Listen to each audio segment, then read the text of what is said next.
And we are live with episode 119 of the Start Build Grow Show. Randy Brothers, my friend, what's going on? We missed you last week. What's going on? Alive and well, man. Thanks for holding down the Yeah, fort for me. Grateful to be here. Grateful to still be doing this show and still bringing on awesome guests and actually a couple people still watch. So yeah. all is good in all is good in the Start Build Grow Show world, my friend. How are you doing? I'm doing great. So, let's do a little explanation of why you missed last week, right? So it was the Elite Roofing retreat, right? You guys do some kind of annual retreat. Give a little details on that because, we're always talking about implementing new ideas for businesses. That's something that stood out to me that I love that you do. Well, it was kind of an impromptu little incentive that we did. So it wasn't our traditional elite retreat, which is an annual trip that we do for the Mm. salespeople. But we just did like a 2 month kind of promotion where whoever sold X amount within 2 months qualified for a little 2 day trip. So we just went up to the mountains and we did some mountain golf. Which, if you haven't been to Colorado and done golf in the mountains, you haven't experienced golf. It's incredible, a lot of fun. And then we all went fly fishing for a day. So Oh, like fishing's great, don't get me wrong, like, but tying those knots and figuring all that, I don't know how to do all that crap. I love fly fishing, I love fishing, whatever, but having a guide is fantastic because they make the knots for you, like they untangle it for you, like you hook up a fish, they bring the net over, like, so it was a lot of oh fun. man, But I think some of the the true fishermen out there are going to be like, yo, what's going on? But nevertheless, we had a great time, the team had a great time, so it was nice to get away. So thanks for covering for me, my friend. I got you, man. And we, like you said, we got another great guest. We got Derik Kline with Hail Trace. Derek, what's going on, man? How we doing? Man, I'm doing well. Having some exciting weather the last couple of weeks, so I don't I just living the dream, I guess. I figure we start with that. We had you on in the past before, and I know you have a love for weather, right? Some people say, "Hey, follow your passion. If you can monetize your passion, even better." And we got a guy here that ended up doing that. Tell me a little bit how much how you developed your love for weather and how you're able to kind of turn that into a company. Well, so I mean, the love of weather started when I was a little kid, and when I say little, I mean like 5 years old. I can remember specific weather events. And those of you that know my brother Brandon, that works for me as well, he'll tell you, like, we had arguments growing up as kids over what was going to be on TV, but not your typical arguments that kids get into. It was, I want to watch the Weather Channel, and they were like, no, we want to watch cartoons. I was like, no, I want to watch the Weather. I could watch the Weather Channel nonstop every day, all day long, like never quit. I took field trips after school to go watch the TV weather, like at like the local news station, and watch the weather team there. So like, I am the definition of a weather nerd. And then I kind of say I got lucky. I mean, I follow my passion, right? Like, I just do stuff with it. It was always done for free. Like, I didn't make any money off of it. And then one day a contractor asked me that just knew I understood weather, asked me if I'd make them a map that showed where a hailstorm hit. And, just kind of followed that for a couple of years. And sure enough, it turned into a business that, we're 23 strong now, which is crazy to think. Wow. 3 employees working for me, but they're an awesome team. So it's been a journey so far. And you definitely know something about live videos. You're on this live video with us, joining us, tuning in for the Start Build Grow Show. But man, you guys are going live all the time. People love your videos. Yeah. You just had a hurricane, right? That you go and you chase these things, right? Yeah. So there's storm chasers, and there's these guys are actually going into the storm. Right. Yeah. Like, you see the guys that are like, they say they're storm chasing, but they show up after, 2 or 3 days after, and they start tarping stuff and doing all that stuff that contractors do. But no, we show up 2 or 3 days before the hurricane. And then we're typically like as soon as it's over, I'm like, let's get out of here. So I don't know how they do it without the air conditioner. I'm like, I want air conditioning and a bed to sleep in, so I'm out. But no, we've done 3 hurricanes this year, which is pretty intense. There's been 4 actually in the U.S., but Wow. we were in 3 of them. And when I say in, like, we got in the actual eye of all 3 of those. So we center punched it. which sometimes is a little bit hard to do. It's kind of an art to get into the eye. But we were in Hurricane Hannah down in North Texas, or South Texas, down by Brownsville, basically. So we were close to Mexico on that one. That wasn't too crazy strong. We kind of drove that one around in our car the whole time. I think we probably had a wind gust 95 maybe, which is pretty intense if you've never been in 95-mile-an-hour winds. But we were good. The most exciting part about Hannah was all the deer that were running around. I never knew this, but South Texas has like an extreme population of deer apparently, and we probably saw 150 deer in this like one little town of like 2,000 people. It was crazy. The craziest thing. They're all like wow. corner of buildings trying to stay out of the storm. You'd see like the does and the fawns and stuff. They would like be like standing there like scared to death, and then the buck would just be laying on the ground like nothing's going on. Like this ain't my first rodeo, so sounds like a guy, right? This yeah, right. This a tough guy. Yeah. So then we take off, then we get done with that one, and then we go do Hurricane Laura, which was not a little hurricane. That was a Cat 4. It's actually the strongest hurricane to ever hit the coast of Louisiana, which is saying something. So it won't be the most damaging. Katrina will still be the most damaging, but this would be the strongest hurricane to hit the coast of Louisiana. It's a top 10 hurricane in the U.S., believe it or not. So, wow. So that was a super. I got some cool stories from that one. We can definitely talk about it if we want. But let's dive in, man. I want to hear some story. First off, we have some people jumping on. We'll dive into the story on that. We have your wife saying, "Hey, that's my husband. She must love you." Yeah. We got Rachel Iverson. Hey, Derik, I'm ready for some nerdy weather info. So let's give her what she wants. And then we got David Summerly. He says, "You Storm Savage." He called you Storm Savage, and he's asking, "What's the best way to get wind maps?" Well, so I mean, we make wind maps, and they're kind of interesting how they work. We even do tornadoes too. Tornadoes are actually easier to track wind-wise than just wind on radar, because tornadoes, we don't use the wind product on the radar to figure out where the tornado is. We actually use the same product that we use for hail to figure out where a tornado is, because tornadoes create debris, which is large objects. And so when they touch down, those large objects actually show the same signature as large hail does. So we call it a debris ball. We can see like the little debris ball, and we literally just track where that goes. We have to see rotation on radar to know it's there, but it's kind of 1 + 1 = 2, and it's a real easy track to track a tornado. And there's been some pretty significant tornadoes in the U.S. this year. As far as wind is a lot more difficult, and I think a lot of people understand what goes into tracking wind with radar. But wind doesn't work like hail. So hail falls straight to the ground, right? So it's easy. Like if I see hail and I'm measuring it on radar at 1,000 or 1,500 feet off the ground, I know for the most part it's going to fall directly straight to the ground. Mm-hmm. It doesn't do that. Wind actually mixes to the surface. It comes more at a parallel and kind of a downburst type of direction, and so it can be real spotty. And it's also it's not like hail where it's going to hit every house. So, if I've got a big house next to a small house, the small house won't see any wind at all. Or if I've got a big hill or big trees, all those things go into blocking that wind. So wind tends to get real spotty. So like we can say, 60-mile-an-hour winds or 70 or 80 or whatever it is went across this area. But in order for it to be damaging, it has to be real consistent. So it has to last for 20 or 30 minutes.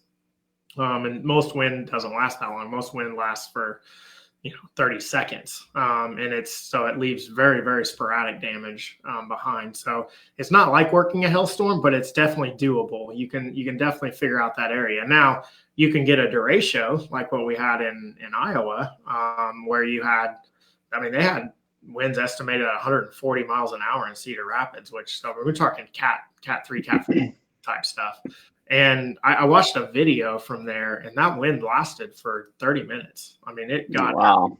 And that's why Cedar Rapids looks like a war zone right now, because and really all the way from like just north of Des Moines all the way across that area. Like, I mean, that thing went to town. So that was more like a hurricane, even though it was more like a hurricane than your standard wind event. But It is trackable. It's not like hell where you're going to see widespread damage, but it does get you in the ballpark of the area and get you a data loss if you find which sometimes is more important. Mm-hmm. So. Cool. So now I want to talk about some of the favorite weather events that you had, and we'll start with Randy. Randy, do you have any in your career, right? You've been in the restoration space for a while. Do you have any storm related events that kind of stand out to you in your career? Well, there's two. So, and one of them is more significant from like a business perspective. Like if you see this picture behind me right here, this is a Yeah. picture of the actual hailstorm building that came and hit. I think it was 2013 in the Denver market, and that was kind of a significant storm for us because we had been working on building our model and hiring and developing and looking and building our business, like waiting for the right opportunity to scale and to grow.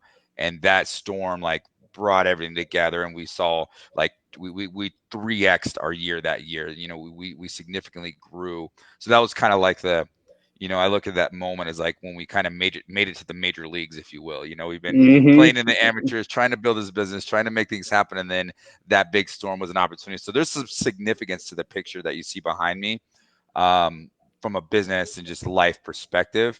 But from just an overall, just holy crap, crazy perspective, in 2007, I was working I was in doing general construction and fire and water restoration in northern Colorado. And I was in Greeley when the storm came through. I think I'm not sure exactly what size it was, but large tornado came right through Windsor in 2007. You may remember that, Derik, too. Right through Windsor, Colorado, and it just like wiped out like half the town. And I mean, again, I'm not saying this from oh my god, it was so awesome. It was just like holy crap, Mm-hmm. this is firsthand experience of I literally watched it. I was driving towards the tornado as it was happening, and we were just watching. I was about 10 minutes behind it, and we get there, and it was just complete devastation.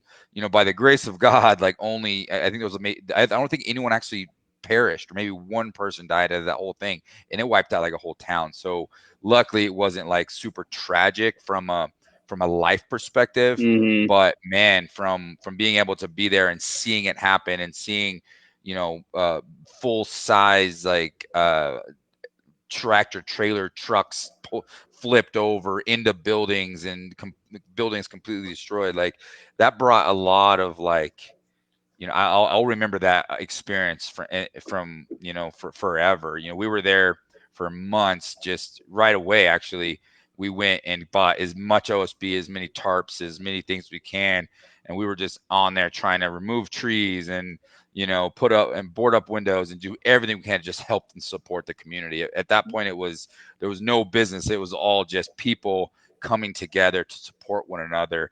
And I think that's one of the biggest takeaways from these sort of events is how America and how these small towns that get affected by these storms, like how they just come together and support one another it's incredible to me. I wish it didn't take that sort of event for people to come together in a world and a society where it seems like everybody's just divided right now, Mm-hmm. Well, and Randy, one thing I want to talk on a little bit more after I get to Derik is you were building that business, building that business, building that business, and when that storm hit, you were prepared, right? So I think we're going to dive Yeah. into that a little bit later. But Derik, before we go into that, what about you? Events that you were able to maybe chase or whatever, any kind of weather stories that you wanted to share that might be some of your favorites or most memorable. So like while Randy's talking, I'm trying to think through like what are some of my favorite weather events. I have like 150 or something. So I was like, well, I can't go through all of them. So I guess I'll just pick and choose a couple. I mean, my Well, favorite. what did you do the year before last? Right. I If you mean, hit like 100, that's probably just last year. sometimes I'll be sitting there thinking, I'll be like, oh yeah, I chased that storm. That was I forgot all about that one. So it gets kind of funny. I get like business wise, my favorite storm business wise has to be the one that got me started, which was May 16th, 2010. In Oklahoma City, and I think it's still to this date the costliest hailstorm in Oklahoma City's history. So that, I mean, that that obviously kind of I think that was kind of a cool storm. But as far as like being in, this year my favorite hurricane was Hurricane Laura. Although Hurricane Sally was a ton of fun. And when I say fun, obviously we don't like the destruction and all that stuff afterwards, but enjoying the power of them because it is pretty amazing. As far as Laura, one of the craziest things that we saw, there were a bunch of first-time storm chasers in Hurricane Laura. And so I don't know if they got nervous. I'm not really for sure what happened. So we're all like in this parking garage. There's about 30 of them there probably. And in every hurricane, like the wind kind of picks up. So you get like 60-mile-an-hour winds and it kind of gets a little exciting. And then you get tired of the 60-mile-an-hour winds. Like you get it for an hour, hour and a half. And then it's like, okay, well, this is kind of boring. And it just kind of holds for that for a little bit. So your adrenaline actually crashes when that happens. And so you kind of get tired and you're kind of like, well, when's this going to actually tick up? Well, these guys, I guess they all decided to go get a bunch of drinks from the gas station. There was one gas station in Lake Charles that was still open. And so they went and bought a bunch of alcohol and they drank a lot. And so like, I'm like, oh, you don't do that in a hurricane. That's bad news. This is getting ready to be a Cat 4. Like things are going to be, they don't know what's coming, Yeah, exactly. And so we're next to this Capital One building in Lake Charles. A lot of people have seen like it just got shredded with glass. I mean, all the winds, it's a 22-story all glass building and just shards of glass are just blowing out of this building. With winds gusting to probably 145 where we're at. So it is, you can't hear anything. It's so loud. It is going and it's like midnight. And this guy decides to there's like a little bit of it, like just in between gusts, right? This guy decides to walk across the street right in front of this Capital One building. And I kid you not, I think he's getting ready to get killed. Like I'm thinking like Final Destination, like beheaded. We're talking big panes of glass.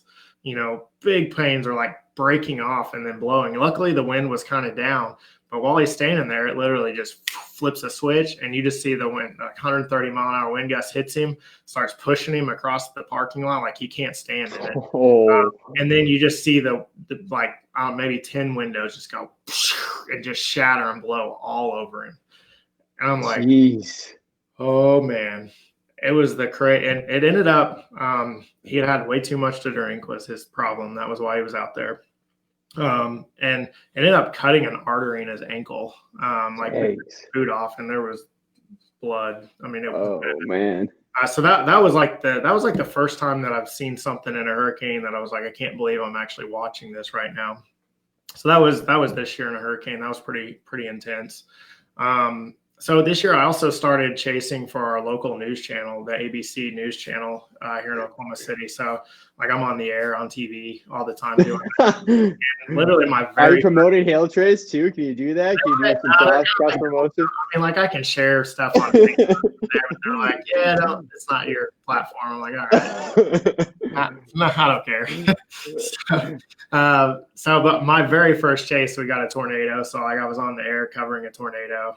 So that was pretty cool. That was one of the only tornadoes I saw. And then this year I got in the biggest hail that I've been in storm chasing this year down by Burt Burnett, Texas. A lot of people saw like the pictures of the house where the hail went through the house.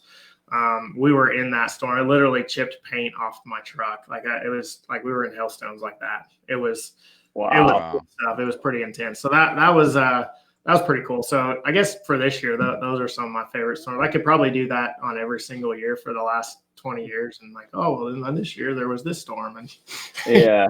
But so I could talk to you for hours about favorite storms. But those are some from this year. You bringing me and Randy next time or what? Next hurricane, Randy and Nana jumping in the back of the truck. Let's do a live show from the eye of the storm, right? Yeah, right. Well, that's what they do. They already have that idea. But so yeah, we got to bring the Starfield Grow Show out there.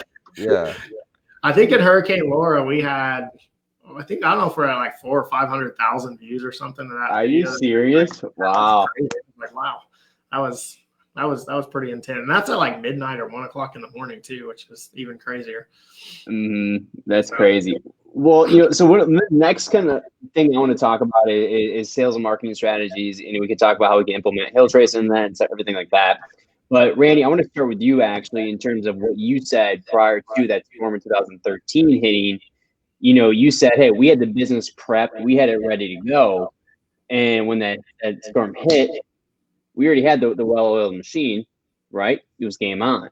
This year there was no hail in Colorado, right? So this is a great time for people to prepare, think strategically for the business. Maybe next year there is a storm, right? Mhm. How do you make sure you are prepared for that opportunity so when the opportunity does hit, you're able to maximize it? Yeah, you gotta if you there's three key components to essentially building out like prepping and building a scalable business model. And the first one is you have to be able to hire, onboard, and train staff and sale, like all the above, sales, staff, production, like Mm-hmm. in general have a hiring and onboarding process. Not sales is obviously very important, but you can, and this is where a lot of roofers make a mistake. They onboard to bring a whole bunch of salespeople on when they get a big storm, and then they can't produce and they can't financially take care of everything. So the first Mm-hmm. component is the general process for hiring and onboarding, a professional hire, onboard, and training program. You have to be able to bring people on and train them rapidly. So you need to kind of have processes and systems in place to be able to say, this is what's going to happen, and here's your job, and here's how you're going to do it, and do that quickly, right? So have that prepped. You can prep now to be prepared for next year for that. So we had a sales training program in place that we were working on and working on and working on and ready to plug and scale our sales team, so as well as our production teams. We did that. The next component is production. You have to be able to not only have the proper relationships in place with suppliers, with vendors, with manufacturers, you have to have the process in place to be able to take all these new sales and seamlessly pass them off into production and execute that production without all these major headaches. That's probably the single most critical process you have to have in place in order to scale your business after a hailstorm. The transition from sales to production, we call it the handoff. That process, you got to have that dialed in. You have to have your sales team trained on how to do it. And then you have to have your production team trained with standard procedures on how to execute, grow, scale, hire, onboard, interview, bring on new crews, and go. We'll go. There's years where we'll go from 3 crews to we at one point we were up to almost 15 crews at one time, and that was pretty intense. I think the sweet spot's like 8 to 10. But Mm-hmm. you have to be able to scale that rapidly and ideally not make a ton of mistakes. The third component is you got to be able to be prepared financially. For every person you hire, you got to pay for them. For every crew you add on, you got to start paying for their labor right away. For all the materials you add, you order those materials. Even if you have a credit account, those come due in 30 days, so you got to be able to prepare financially to be able to handle that. And a lot of people kind of struggle there too. They scale their business from sales and then they can't close and collect fast enough, and then they run into production and financial trouble and challenges with paying for your vendors. So sales or hiring, onboarding, sales, production, and then cash flow management are the things that you really want to kind of focus on having in place in order to be prepped and ready to scale your business when the right opportunity happens. Mm-hmm. I love it. So you have everything in place, right? So you have the hiring and the onboarding, the training, your sales team is ready to go. Production, which is a big one, right? You don't want to oversell and not have the production in line. You got that in line. The numbers are all figured out. You understand your finances. Boom. Storm hits, right? We have a big hailstorm in Denver, Colorado, let's say. Now, Derik, what's the best way for these guys or women or whoever running these contracting businesses to utilize hail trace for marketing and sales strategies? Because this is a very exciting topic because we started utilizing a lot of the data and stuff that you guys offer, and we've seen some great results. So I want to hear from your end as well. Yeah, I mean, I think even along the lines with what Randy was talking about, it's preparing is the biggest part. And, I think that comes in a couple of different ways. Like I've seen contractors in Colorado this year, which, I wish there was more hail in Colorado this year, but there wasn't. But I can guarantee that there is plenty of hail damage in Colorado right now. Like I'm 100% sure there's hail damage. It's just not from this year. Or it's minimal from this year. Colorado Springs wasn't too bad, but up in Denver, it's not from this year. So I think along the lines with what Randy was talking about, build that process like in a year right now where, what our goal is to go out and find hail damage. It's not to find a new hail storm. I think contractors get in this idea, right, that like, okay, when's the next hailstorm going to happen? And that might sound in some ways a little counterintuitive to what I do, but at the end of the day, you're not in the business of finding hailstorms. You're in the business of finding hail damage. And that's a difference. So we're talking about condition of roof. And that's for us, like, when we made that realization, we knew that, hey, we needed to change what our mindset was as a company. Into like, well, how can we figure that? How can we solve that problem for contractors? And that's actually what we've been actively pursuing. We spent a lot of money in the last several years trying to figure out how can we get to a point where we can show you guys roof condition, not how big was the hail at a location. I mean, could you imagine instead of me telling you there was 2-inch hail and it hit 200,000 people, that I got to a point where I could tell you there are 1,353 roofs that are totaled in this particular area, and here's where they are. Like, that's a game changer, and that's kind of where our mindset is. That's where we want to get to. But in the meantime, while you wait for it, like, your goal should be is like, let's build a process and run our business the same, no matter whether there's a hailstorm or not. When that hailstorm happens, all you're doing is just scaling it. You're just saying, all right, this year there wasn't a hailstorm, so we ran our business with this number of people, with this many, with whatever it is, this number, and we go out and we look for hail damage or whatever it is that you're into, wind damage, right? What restoration work. So we just go out, we find. But when a storm happens, we obviously have to scale that, and I think that makes this year, a year that there wasn't hailstorms, more valuable to a company than a year when there is hailstorms. Just like you said, you were ready when that big hailstorm happened because of everything that you had done before. So if you as a company can go out and, you may not 3x your number this year, but if you can go out and execute really, really well, then when that big hailstorm happens, that's when you're going to 3x. Because it's just building a scale model that you can take and go, all right, I need to take this and 3x my numbers. I need 3 times more sales guys. I need 3 times more crews. Obviously, I don't know all the production side. I'm not into that. It's not very weather nerdy. So, but it's the same thing, right? You're just trying to scale that. So it's all about taking that process and being ready to scale it up. And the best time to do that is with a smaller team when there's not as much to do. So I felt like the opportunity for companies to change their trajectory was this year in Colorado. This was your best opportunity to figure out what you're going to do. And because you're not going to have a whole bunch of years without hailstorms in Denver. Let's be honest. You're the number 2 city in the country and maybe in the world, and it's going to hail next year. Let's get ready for it. So this year was your year to figure that out if you haven't already. And I mean, you still got it's not snowing yet. And to kind of flip it from prepping to scale when you get the storm to when you've already scaled and now you got to figure out how to maintain. And then we've already scaled our business. We've seen growth for years and years and years. All this is a super high trajectory. And then it's not, you still, as an entrepreneur, you still can't just rest in that, right? You can't just say, well, we're going to get hail every year. Like, I mean, this is the year it paid off for us. Every year, beginning of the year, I bring my whole team together and I say, we're not getting hail. What systems, what processes, what marketing, what branding, what are we going to do to build our business in a way that's not reliant on hail, to where hail can be a bonus, not a dependency, right? So in flipping it and preparing for hail, getting hail, scaling, awesome. Now you have hail. Now you have this large business. Instead of tanking when you don't have hail, you need to be preparing for the time you don't have hail and figuring out how to, even if you're going to scale back your business a little bit, great, but you should also be thinking of gaining market share. So you nailed it. This year is all about, this is a market share grab. Unfortunately, there's probably going to be a kind of a thinning of the herd, if you will. A lot of roofing companies might not make it. And I coach a lot of companies that are actually thriving and prepping and doing well in a year where their hail isn't just so prevalent, because they're really having to be business owners and be entrepreneurs and really think, how do I strategically position my business to be successful with or without. So we're having to diversify the product offerings. We're having to kind of really look for old damage and find ways to build those and nurture those relationships to find old hail damage if that's the model. But we're also evaluating the market and looking for other market opportunities.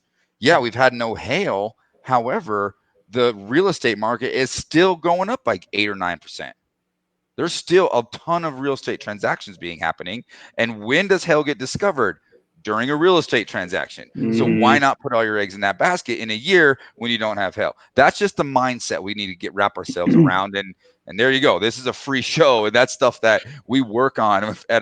People pay a lot of money for this sort of strategy, and that's some stuff that we need to be thinking about, and you need to be thinking about as an entrepreneur to figure out, how to, prep your business for all scenarios. Scalability, how to scale back, but also gain market share at the same time. So we tripled our marketing budget in a year where we had no hail. What's the point of that? Because next year, that many more people are going to know our name brand and see our company and have that top of mind awareness to where we'll be able to scale again when the right opportunity presents itself. Hmm. I'd be Well, curious, just sitting here talking, like the statistic that popped into my head was like the ratio of contractors in Denver to the number of hail damaged roofs. Like I was like, mm, I wonder what that ratio was last year, because you start thinking about like, well, I mean, everybody becomes a roofing salesman, right, the day after a hailstorm happens, and then you've got all the out of town companies that come in. So this year that doesn't happen. So we have less roofers. We obviously have less roof damage because a lot of roofs got fixed last year, but there's still a lot of roof damage as well. And you guys are finding it, people are finding that. I'm curious I don't know what the number is. I just think it's hmm. something fun to think about. Maybe I could figure this out. I don't know. I haven't had enough time to think about it, but like you start thinking about like, was it a 10-to-1 ratio last year? And is it a 20-to-1 ratio or a 5-to-1 ratio? Like, what do those ratios look like? Roofing salesman to roof, damaged roofs. I It think would that be would be an interesting. interesting number to look at, because I think sometimes I know a great contractor in Oklahoma City that we went 4 years without good hail, and he went from 1 million to 12 million. I mean, Wow. it was all hail damage. So, like the damaged roofs were there. I was watching other companies go out of business, and this guy 12x's his business over a 4-year period. It wasn't. He just looked for. He was more aggressive in finding opportunity than other people were. A lot of people were used to waiting on a hailstorm and then waiting on the phones to light up the day after the hailstorm. And you know what? It hasn't hailed on their roof. They don't know they have hail damage. You have to go find them and tell them that there's hail on their roof. And so Hmm. it's a little different mindset. But that ratio number kind of popped in my head when we were talking about it. I don't know what that number is, but I think that's an interesting number to think about if you're a contractor.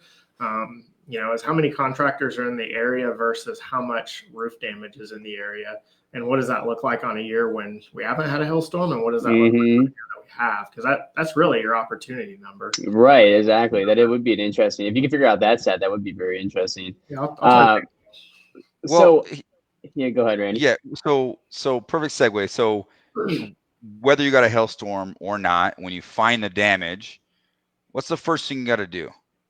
You got to document the damage, right? You got to take Mhm. photos. You got to document the damage. And I remember back in the day when I was doing this, I used to be an insurance adjuster. Then I became a roofing salesman way before all this technology was there. I used to rappel off roofs and actually hand draw and hand measure things. I know that's kind of like speaking a different language to a lot of people nowadays.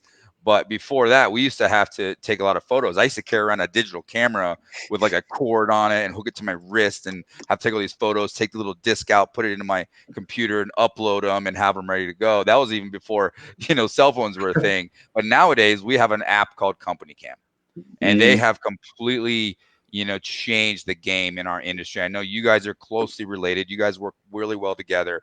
They're integrated with all the main CRMs. They're integrated with, our main sponsor for 2 years now, Job Nimbus, which is the top #1 CRM system in the industry. And the combination of HailTrace, Company Cam, and Job Nimbus is next level preparedness. We're talking about preparing for the storm. If you have all those softwares and all these things in place, that's the key. That's the first thing you need to do to be prepped and ready.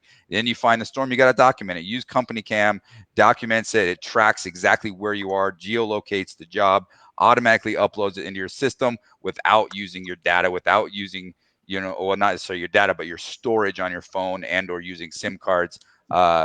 Company Cam definitely changed the game for my business. And we are proud to announce that Company Cam is now one of the official sponsors of the show, which wouldn't be possible without the sponsors. So I thank you guys for joining us, and big shout out to Company Cam, and want to welcome them in with warm Hmm. arms.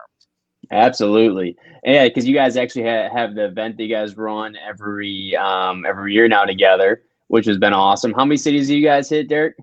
Did we do 11 last year? It all 11 blurs cities. together. We literally got the last one done. Like I think airports closed. Like I think it was literally like the day that I got back from Pittsburgh. I think like airports like closed because we had Thunder tickets, which was like the shutdown. I don't know if everybody remembers. It was the Thunder Yeah. game, right? Yeah. So like I literally like fly home. I land and home at like I don't know, it was like 2 o'clock in the afternoon. I'm driving back and I like call Leah, my wife, and I'm like, hey, you want to take the kids to the Thunder game tonight? She was like, yeah, why not? We haven't gone to one of those in a little while. We give a lot of them away to clients and stuff. And so I was like, yeah, let's go. I was like, it might be the last game that we get to go see. And so like we get into the game and like we're getting some food. I'm like, why is the game not started yet? I walk out and sure enough, like everybody's like, what is going on right now? I'm like, I don't know. Like, I have no idea. COVID hit, and that was it. So but it was literally like the last event, the Pittsburgh. Yeah, we did like 11 cities. We had a couple thousand contractors come. It was crazy. It was a fun event. Yeah, it was good. I mean, I was definitely obviously here in the Denver one, and I've been there the last couple of years, and yeah, it was a cool event that you guys continue to grow, and I hope that you can do it again. I hope to be a part of it. Like that's definitely a pretty cool road show, pretty cool event, free for contractors. Mhm. That's a ton of information. Very cool. Yeah, we would like to try to get back as much as possible. I know Company Cam is the same way. We have a very similar mindset when it comes to the way we run our companies, and so that's why it's worked really well for us to do those together, just because of the way that it's like we just want to give back as much as we can, and so it's not a cheap show to put on, but it's a lot of fun. We get to meet a lot of our customers. We get to meet a lot of potential like new customers that. Hmm. And it's just a really good opportunity to network with the people that you're around. And so we've really enjoyed doing that show. So we've done, I think it's 3 years now that we've done it. It grows every year. Um, Hmm. and so it's been a lot of fun. I usually make fun of myself a little bit in the forecast.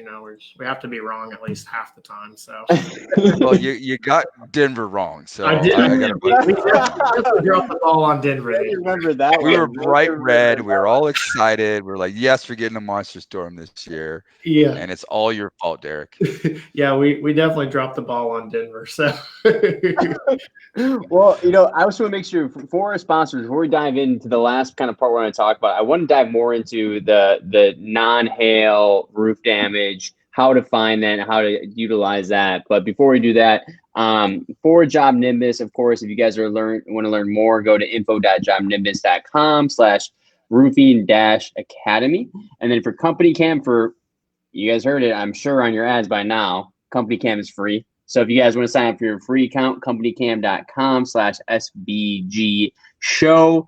And then, Randy, what about our friends at 6060 Appraisal Group? What about them? We can't forget about them. Hey, we get it. We got this job. We're ready to roof it. We got the damage, and then we get into a fight with the insurance company. The insurance company says, "Nope, we're not going to pay for it." And you're like, "Here's the photos. They're on Company Cam. They're They're on uploaded into my Company Job Cam. Nimbus. Why aren't you paying for this?" Nope, we're not paying for it because someone up the line decided that we're just going to deny every single claim and force the contractors to either quit or give up or whatever. What do? You probably need to look into and educate yourself on appraisals. And, going to appraisal is a neutral third party option for homeowners and contractors. When you come to an impasse and you truly believe that, hey, this is damage that should be covered and it should be paid for, but the insurance company says no, it's a good idea to look into invoke an appraisal. Unfortunately, with the battle heating up and more, insurance companies fighting harder and harder with roofers to deny claims and not play claims out, this is becoming almost like a regular practice within those contractors that are in areas that are working hail damage. So we've been using 6060 appraisal myself and getting great results, and I highly recommend looking into not only exploring appraisals but educating yourself on it. And when you do come to the opportunity or come to an impasse, give 6060 Appraisal a call. You can check them out at 6060group.com. I love it. So now let's dive into, because we were talking about Denver and how Derik messed up the forecast and screwed it up for everybody. But he wants to help out a little bit here with some different strategies just in case that hail doesn't hit, right? So how are you able to utilize hail trace to figure out the roof conditions of these homes that were not impacted by the most recent storm but old damage? And then how can they put a strategy together in some way to be efficient in terms of sales and marketing? Yeah, so I think it's important to kind of, again, set what are you trying to do, right? Which again, our goal is to find roof damage. So and then I think the second step is we have to have a data loss that we can claim. And so I always feel like step one is know your statute of limitations in your area that you're working, and then load all the storms that give you that data loss, whether they're time storms or not. Like, get them all loaded into the system so you know where you can work. Yeah. If it hasn't, like, just about every city, there are locations where I don't care if you go find a whole bunch of hail damage, you're not doing anything with it. So don't go work in those areas unless you're just wanting to, prep for whenever it does hail there. I mean, maybe that's your goal, and then that would be fine. But, if you're looking for work today, make sure that the area that you're finding has a good data loss. So I think that's step one, right? So like if you have a 1-year statute of limitations, load all the areas that you can work. Load every in the last year from today, or maybe you want to go a couple weeks out or something like that, just to give yourself the window to go out and work for a month or so. But figure out where can I work, and then from there, I like to look at two things. And so I think a lot of times the first one is, a lot of times we look at a storm as like that's the storm and that's what caused the damage. But we have to keep in mind that these roofs, like let's say that a roof ages, right? A roof ages because it's in the sun and the weather elements over a long period of time. And that's what makes a roof eventually have to be replaced without severe weather, and incurring on that. It was the same thing with severe weather. We can have a moderate severe weather event that doesn't total a roof, but it does make the roof not as good as it was before. And so you can have multiple events that can pile up, and that can total a roof. So it doesn't always take the 2-inch, 6 inches of hail like you get in Denver sometimes. Sometimes it's just 7 different quarter-size hailstorms that total that roof. You get enough hits on it. I always tell people, like, let's say the average hailstorm is 1-inch hail and it's 5 minutes long. Well, that's 5 minutes of 1-inch hail. Maybe it doesn't total a roof. But what if that roof was hit with 7 storms? Well, now all of a sudden that's 7 times 5. That's 35 minutes of hail. So that's a really, really long hail time on that roof.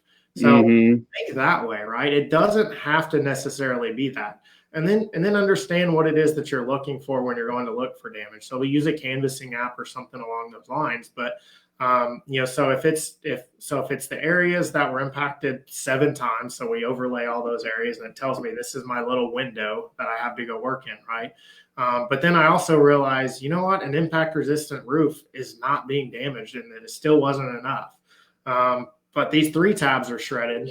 Okay, well then just go look at the 3 tabs. Don't waste your time on the impact resistant stuff, right? And mark where all those are. Understand where that damage is, so that way you know where to go back and follow up. Don't make yourself have to find those 3 tabs over and over and over again, right? Drop a pin, 3 tab here, 3 tab here, 3 tab here. Close this one. This one's a customer, right? Let's put them in Job Nimbus. Get our company cam photos in there, right? But let's be smart, keep track of what you're finding in that area, so that way you know where to go back and do all your fault. Don't just quit because we don't have the low-hanging fruit, right? We don't have the big storm. So we have to go back and we have to treat this like most businesses treat sales, and actually follow up and go through the whole process of trying to close a deal and win a sale, right? So it's a little bit different, but they're still there. It's a different process to get there. That's a big thing. But then don't forget about a big storm too. You might have had a big storm, and that data loss might cross over that. And so that's always an opportunity as well. Might have some old damage in there that you can go and find. So, all those things, though, they add up eventually, and they turn into some some good opportunities out there. It's just a little bit harder to find, but overlay that data so you can figure out where those spots are that you should be looking. I think that's a big takeaway. And So data let me, is it? Oh, go ahead, Rance. yeah, go ahead. What were you gonna say? And I'm gonna Well, I was pick going on to you say for a that the minute. power of data. I mean, Randy. I mean, I know me and you discuss this all the time, right? I mean, at the end of the day, be able to extract that information from Hail Trace is so powerful. And then, we've done a bunch of different campaigns with text messaging and email campaigns for clients throughout the country. And one thing I noticed that was interesting was actually a hailstorm that hit a year prior to that we ran a campaign for was the most effective, right? Because we were very, very targeted, right? We got lucky too. They all had shooter shingles, so we were able to mention that, right? So it looked like we did the research in the front end. We had a customer testimonial that we were able to mention, but there was a sense of urgency. It was like, hey, this storm hit outside Chicago. We were able to name the neighborhood, right? And it hit on 9/11, 2019. Do you know that your insurance won't cover this, at 9/11, 2020? There's a sense of urgency there that's at least get you an opportunity to get that inspection. Yep, that's exactly what I was gonna do. I was gonna tee you up, and you were right there. Greatest mistake of life. But that's cool. So you got to create that sense of urgency, by having that data. Use HealthTrace, get the data, know that, hey, this was a significant storm that hit this part of town, and 2 months before that hail date, go back to all the neighborhoods that you worked on before and retarget all of them with that sense of urgency to try to generate as much more business as you can. That's a great way to target that older hail. You can do it. You can knock doors if you want, or you can do email messaging, text messaging, direct messaging, just door hangers. Like, there's a lot of ways that you can get in front of and/or get to those clients. You just got to put in the legwork to make it happen. Do you guys Well, find that doing more of, like, not doing just one thing? So, like, let's say I do door hangers and I call and I do social media ads and maybe a couple other things. Who knows why? Right? There's a lot of stuff you can do. Do those tend to assist each other whenever you're doing multiple forms of marketing in the same area, where they actually perform better because you're doing the other one? I definitely think so. I mean, sometimes it's hard to know for sure, but I mean, like, I've had it where we did it. Last year we did a thing where there's a hailstorm event, and there's a hailstorm in a neighborhood, and we got an ice cream truck and raffle prizes, and we parked the thing in the neighborhood, and then we ran a Facebook ad around the neighborhood. And so that when we had a salesperson walk up with a flyer that we printed, they're like, "Oh no, we already saw the Facebook ad, like." We'll be there, right? So I definitely think the more impressions, the better. Yeah. Yeah, and what do they say? The average consumer is not going to remember a visual, image until they see it, 7 times or something like Yeah, I think that. 7. So, and that's where the power of branding comes in. And contractors out there have such a hard time spending money and allocating expenses on branding because they don't see that direct It's so ROI. important. They don't see that 3 years down the road, you're going to be the top most recognized company in that market for the money that you're spending now, because they want to spend $1 now and get $2 tomorrow, right? And that's a hard concept to grasp. And that branding, we try to hit it from multiple angles, and it's really hard to say, that get that direct ROI, because the idea is, if you're doing a good job branding, you're funneling people to your website, and you got to have a great conversion-based website. So whether it's the truck wrap or the TV commercial or the door hanger or the text message ad or the Facebook ad or whatever, all those things are directing clients to either call you or go to your website to then call you or to get on the chatbot. So it's hard to get a really accurate, depiction of exactly what the initiation of that was, but just know that oftentimes they have seen your name multiple times before they actually picked up the phone and made that call. It's hard to see that direct ROI, but it's pretty much everything. I mean, it doesn't matter what kind of company you have. Think about you, Derik, with Hail Trace, the amount of time and money and energy that you guys put into all the different video content you guys do, the trade shows, all that stuff. I mean, think about the brand that you guys have developed and what that's done for you guys. It has to be unbelievable. I mean, I don't know if a lot of people understand the time that we put. Like, for example, the forecast, we do that every single day, right? At noon, we're going to have a forecast. I don't think a lot of people understand, like John or Andrea or Heather or whoever it is that does the forecast that day. They spend anywhere from 2 to 3 hours putting graphics together for that forecast every single day. That's salary that I Every day. to have Yep. somebody put that together every single day. That doesn't include the equipment that I have in there, the subscription for stuff to push it out in different locations to make it all happen. I do that every single day, right? And so like we do that. The forecast that we do, like for example, like we don't just throw that forecast for the company cam, the Highway to Hell event. We don't literally just like throw that together the night before and say like give everybody hell. Like we literally don't do that. We spend a bunch of time analyzing a lot of weather data to try to give you guys the best forecast that we can. And to the point that John does that forecast. And so he'll spend probably the first 45 days from like December. So like from December 1st to January 15th, like almost probably 6 hours of every day, he's doing research on weather patterns for that forecast. Like think about that. Like that's a lot of hours, a lot of time, and a lot of money that we invest in that.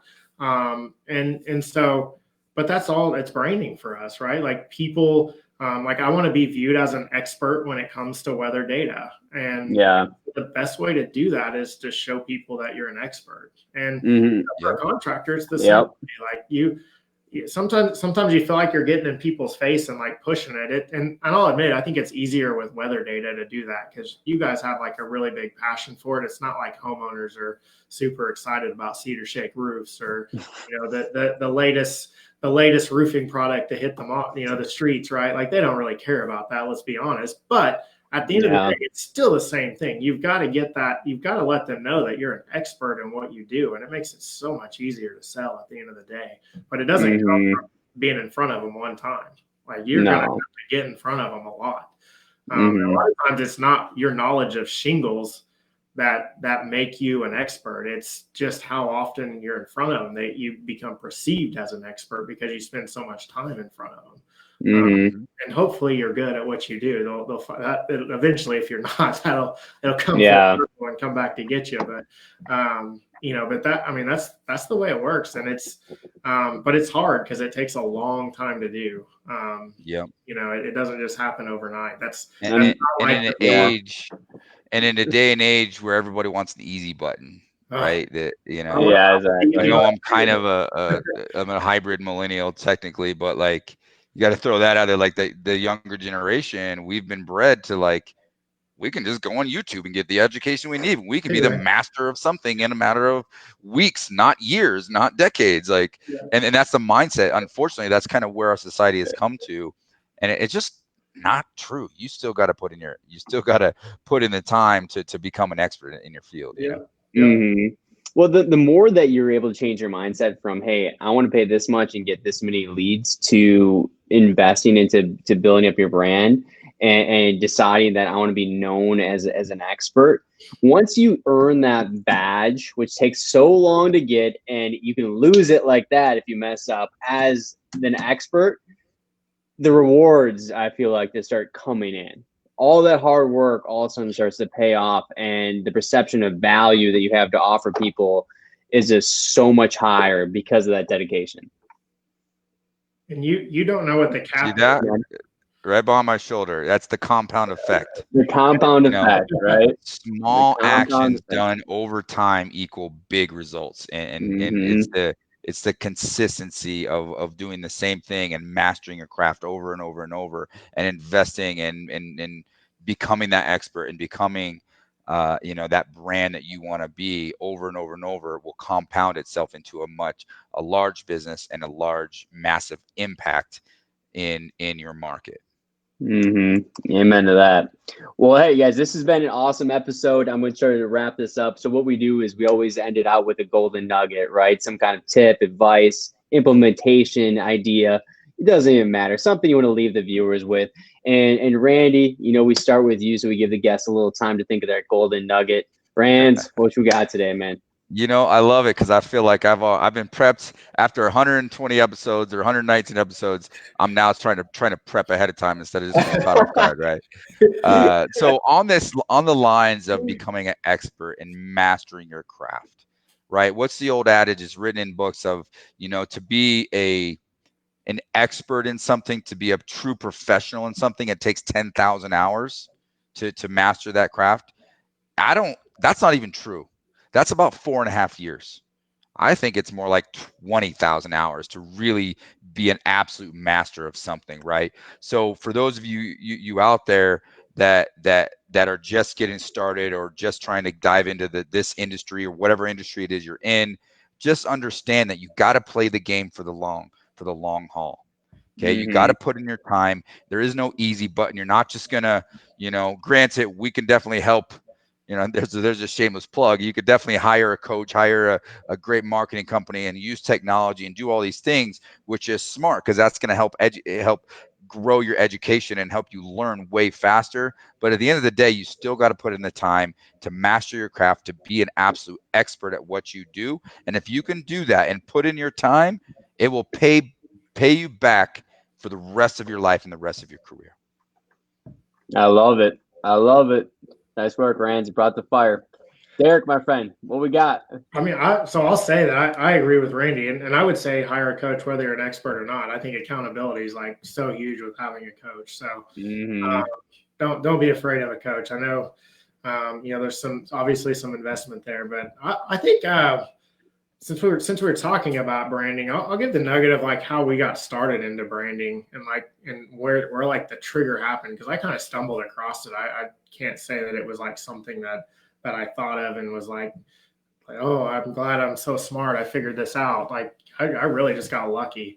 But for me, it's always a weather event. So like we had this hailstorm that hit our office. This is back in 2013. I had rebranded my company. I was Extreme Weather Predictions, and there's a whole story behind that because that has nothing to do with what I actually do now. So we rebranded to Hail Trace in 2000, the end of 2012. So 2013 is rolling around. This hailstorm hits our office. We're in Oklahoma, so that's pretty typical. And it did it was like a Denver hailstorm. It had like a foot of hail. So we went out and took this picture of this hail drifts, and it went viral. We put it on our Facebook page, and it went viral. And it was the craziest thing. Like the news station came and did this story on us, and I was like, man, this social media marketing stuff is pretty powerful. I'm kind of surprised at what this does. So how does this get to branding? Well, I took, I decided to commit to spend the next year like putting really good content on my Facebook page and also running advertising ads with my Facebook page. So not, they were obviously targeted towards roofing contractors, but it wasn't like, oh, there's a storm, I'm going to run an ad. Like I just went for it. I went 8 months, did not make $1. I was like, oh man, hope this works out. And this is back like when, I didn't make hardly any money. So I'd spent like $3,000 just in like ads. And I was like, man, I mean, I'm going to commit. Like I said, this branding thing's important because I saw what it did. And I kid you not, this storm happens in October in Dallas, Texas. And again, for me, at the time, it was a lot of money, but I made like $15,000 the day after this hailstorm. And almost every dollar came from Facebook. They were like, well, I mean, we kept seeing all the stuff that you kept doing all the time. And we figured you knew what you were talking about. So it was like, okay. And we have I mean, obviously we like built studios and all kinds of stuff now around this. Like we are 100% committed to making sure that our brand is good. So like I can challenge roofers, go out and make your brand awesome. I Because love it. the lid is not where you think it is. It's actually 10 times higher than that. So just go out and make it happen. I love it. Man, Derik, well, thank you so much for joining us once again. It's always a pleasure chatting with you, my friend. Anytime. Awesome, man. I love it.